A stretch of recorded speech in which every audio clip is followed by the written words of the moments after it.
You know when you're writing and you think about something or a character and they almost like they symbolize a whole concept, like if you're like writing and you want to like talk about death, maybe like sometimes it pops into your head that like, oh, maybe I should have an old guy symbolizing death or a young guy symbolizing youth or whatever it could be. There are like infinite possibilities. When you are thinking about those possibilities, do you ever feel like it's a bit weird? Who could possibly make this work? Like, this seems so stupid, right? Like it's so like on the nose, like it's so difficult to do without being on the nose and fake and this is 30, I'm 13 and this is deep-esque person in your writing. It's very difficult, and that's why I introduce you to Khalil Gibran, or Khalil Gibran, who's an American Arab #represent poet. Now Khalil Gibran, which is how I'm gonna refer to him for the rest of the video, is a very interesting, accomplished person with a very interesting, eventful life that I'm not gonna document all of his life. I'm not gonna even attempt to. But what you really need to know is that he's worked really hard, which earned him the honor of being the first person, or technically the second if you count the video about Ernest Hemingway, but the first person that I can desecrate their good name for clickbait. Thank you for watching. But yeah, just one example that I wanted to give you of his hard work is how when he was like coming up, when he was like still mastering his craft, he would still have very powerful, very controversial messaging at the time, and the church didn't like that very much because he talked about like very like celestial-esque, doomsday-esque, devils, gods, angels, things that weren't exactly in the Bible, and the church didn't like that. So they kicked him out of his country and they excommunicated him from his church, which is horrible. But the funny part is that when his poetry got really successful, he's currently the third best-selling poet of all time, right behind honestly someone who I don't know, called Laos. I've never heard of them, but future video, don't worry about it. And Shakespeare. Yes, that Shakespeare. He's like, Khalil Gibran is that big. Yeah, after his poetry became that popular, the church was like, oh, he didn't say anything that bad. Come back, you know, we'll have you back. We'll, you know, like, it's been a long fight that we've been having, but yeah, let's have you back. Then Khalil Gibran, my goat, was like, nah, thank you. I write better bars than your Bible anyways. He didn't actually say that, but yes, he did resist up until very late into his life, where he was like, oh, maybe I shouldn't go to hell. Maybe I should join the church just in case. Throughout his career, he has published many books, but I will only talk about the ones that I've read. So I'm gonna talk about them in an order that makes sense, but it's also the order that I like them from least to most. The reason why I say that the order makes most sense is because I believe that Secrets of the Heart is the best place to discuss Khalil Gibran, though not necessarily the best place to start reading Khalil Gibran. So, for context, the reason why Khalil Gibran's work is so amazing and so profound is two things. The first thing is that it has a message. Almost all of his poems have a message, and there's a very serene wisdom about his poetry. Like, you're being guided to the truth that you've known all along, but you've been too cowardly to confront. And now that you have this authorial figure, you have the confidence and the safety to confront it.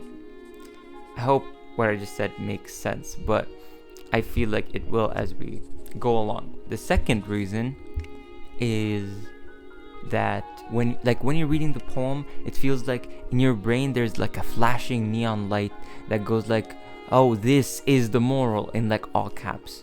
However, he does this in such a masterful way that he doesn't use any words that are in that neon sign. Like, none of the words that are in what you would describe as the moral are in the actual poem, or like not even close. And that's what I mean when I say like using things like characters and setting to symbolize elements and to convey a moral. Like, when you put symbols together, there's interesting interactions that often leads to a general wide scoping moral, and that is what Khalil Gibran does most masterfully. Now, in Secrets of the Heart, this is especially done. This is done in almost every single poem. So why did I say that? If this is the reason why his poetry is so profound, why did I say that Secrets of the Heart is my least favorite, or it's not a good place to start reading his poetry? And I'd say that, honestly, if I read Secrets of the Heart first, I'd probably get a bit, for lack of a better term, icked out by his poetry.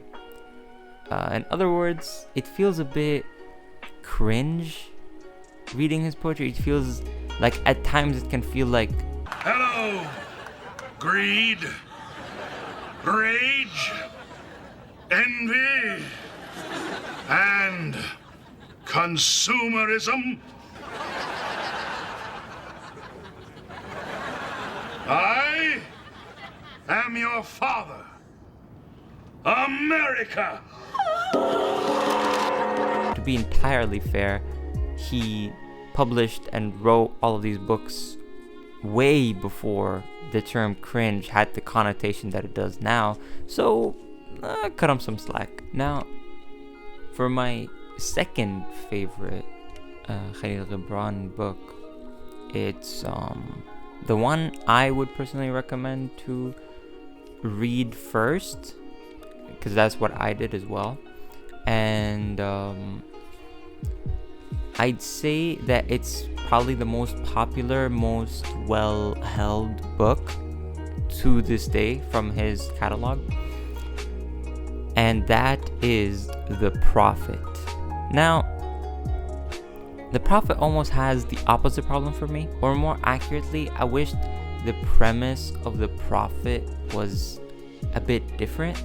So, in most of his books, the way it works is that it's just a general collection of poetry. Maybe a few of them connect somehow, or are linked a bit in theme. However, in The Prophet, there is plot, kind of, a little bit.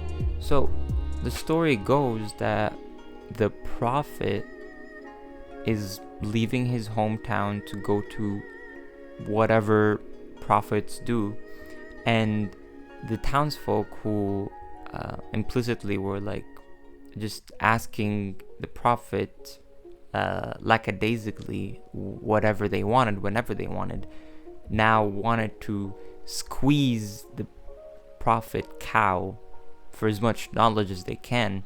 So they all gathered around, and they just kept asking him questions, and it would go like, each person would ask about their own profession or such. Like the poet would ask about beauty, the lawmakers would ask about law stuff. That is the general structure of the poetry, and then the majority of the poem would be the prophet answering their questions, right? And this is this book's greatest strength and weakness at the same time, because as someone with daddy issues, I felt like my father was sitting me down and instilling all this wisdom upon me, and I felt the sense of security and calmness, and just I felt like I was being transported into this realm where everything made sense and I had all the answers. And it truly feels like, if you digest this book and completely understand it, you don't need to know anything else in life. However, it loses that stunning effect I was talking about earlier with the symbolism and the clashing and that subtle but obviously subtle way of conveying the moral of a poem. The moral in the prophet is, for each of these poems, very clearly stated and underlined and highlighted, which has its own merits, as I mentioned, but still loses that glimmer. And that's where my favorite Khalil Gibran publication comes in, The Madman. Like, just take literally everything I said, all the good that I just said, any positive trait, and just put it in a blender and then put it together, and then that is what The Madman is. It's so good. I have no words. I have nothing to say other than go read this book. It's so amazing. It's everything. It's subtlety, metaphors, deep, serene, authorial figures, celestial shit.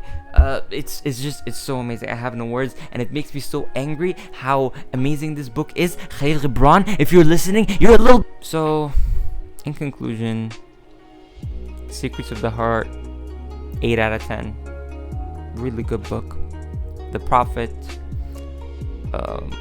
also an amazing book, 9 out of 10. And The Madman is a 10 out of 10. Absolute masterpiece. I do this, by the way, where like I clap like this after I read a 10 out of 10 book, just like how moms clap when an airplane lands. I don't know why I said that. So yeah, I'd recommend reading The Prophet, then The Madman, then Secrets of the Heart if you're feeling a bit. So yeah, go read a Khalil Gibran book. You'd be a madman not to, huh? And go watch another one of my videos. And thank you for watching me. Winner.